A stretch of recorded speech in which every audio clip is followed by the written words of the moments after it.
because Marty Scorsese and I and Bob Harris restored in the 80s, restored Lawrence Arabia to the original vision David Lean had before his producer, Sam Spiegel, started to vet it and started to edit without telling David whole scenes out to get more screenings in theaters of that picture. We were able to restore the film, and I was given a 70mm print of that by Dawn Steele, who was the head of Columbia at the time, and she paid for the restoration. And I'll watch that film on 70mm once a year, especially before it started. What do you say? And the reason I watch that film every year, it keeps me humble. It reminds me, you will never be as good as David Lean. How does it compare to the first time that you saw it? Are you still discovering things in it? I'm still seeing things in it. And there's a big mystery in Lawrence Arabia, which I can't figure out. There would not be a mystery in the digital age today. We just take it out. It costs $6 to take it out. But I think there's a silver chewing gum wrapper in the desert.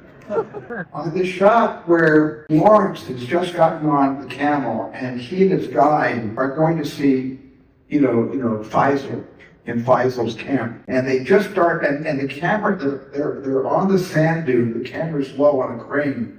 And as the camera starts to rise up to show the great expanse of the desert, there is a silver object in the sand that is driving me crazy. And I cannot figure out what it is. That's the kind of detail I see. So you're discovering a mistake, is what you're saying. A little bit. Well, okay, keep with that. You're among the most admired filmmakers in the world.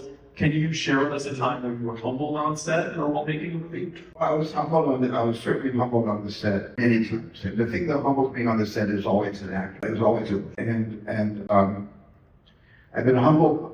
Luckily, I've been humbled a lot on the set. And I don't want to compare one performance to the other because I was a lot of things like Anthony Hopkins' summation to the Supreme Court in Amistad, and Tom Hanks' scene where he cries in the crater. Wipe me out, totally humbled me. But Daniel Day-Lewis in Lincoln, he's trying to explain to his cabinet the urgency of passing the 13th Amendment into constitutional law. It's two shots. Both shots are moving. One shot starts at the end of the table and is slowly moving. It's this 4-minute speech. And then with one cutaway to David Strather, Secretary of State Seward, the camera then goes into a close-up mode and finishes on his close-up. And I have to this day talking about it, never gotten over that scene or how he played Lincoln and how he became Lincoln for all of us for all that time. Can you describe that feeling when you, even though you're on set as the director running the show, when you see someone doing something that is moving you like that? Does the work stop? Does the movie stop? What is it like? At the end of that scene, at the end of that first take, I had to leave the set. Daniel was worried because as Lincoln, he looked around, the director wasn't on the set. And he asked, and he calls me Skipper. Still to this day, he calls me Skipper. And he said, "Where's the Skipper?" And Christie said, "He's Christopher Costello, who's trying movies. He's one of the greatest producers I've ever experienced in my whole life.